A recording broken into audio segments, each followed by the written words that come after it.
Hi viewers, ഇന്നത്തെ സുമീസ് കിച്ചണിലേക്ക് എല്ലാവർക്കും സ്വാഗതം. ഇന്ന് നമ്മൾ ഈ പൂവ് എല്ലാവരും കണ്ടിട്ടുണ്ടാവും, ചിലരെ കണ്ടിട്ടുണ്ടാവില്ല. മുരിങ്ങ വീട്ടിലുള്ള എല്ലാവരും കണ്ടിട്ടുണ്ടാവും. ഇത് മുരിങ്ങയുടെ പൂവാണ്. ഇത് വെച്ചിട്ടുള്ളൊരു തോരനാണ് ഇന്നത്തെ നമ്മുടെ ഡിഷ്. ഇതിന് വേണ്ടിയിട്ട് പകുതി സവാള, വളരെ കുറച്ച് പൂവേ ഉള്ളൂ.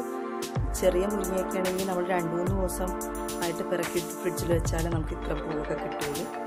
ഒരു അര സവാള, ഒരു തണ്ട് വേപ്പില, 2 മുട്ട, കടുക്, മഞ്ഞൾപ്പൊടി, തേങ്ങ വളരെ കുറച്ച്, മുളക് പൊടി. ഇത്രയാണ് നമുക്ക് ആവശ്യമായിട്ടുള്ള സാധനങ്ങൾ. ഇനി എങ്ങനെയാണിത് തയ്യാറാക്കുന്നത് നോക്കാം. ചട്ടി ചൂടായിട്ടുണ്ട്. വെളിച്ചെണ്ണ ഒഴിച്ചു കൊടുക്കാം. 1 സ്പൂൺ കടുക് ചേർത്ത് കൊടുക്കാം. സവാള വേപ്പില ഒന്ന് വഴറ്റി കൊടുക്കാം.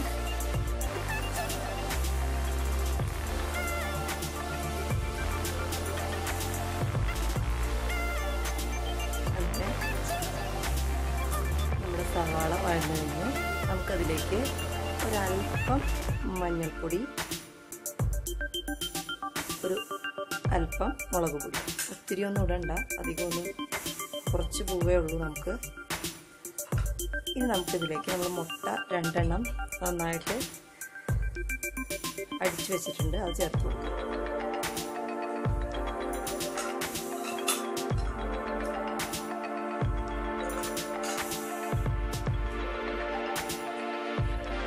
അത് നന്നായിട്ട് ചിക്കി ശരിയാക്കാം.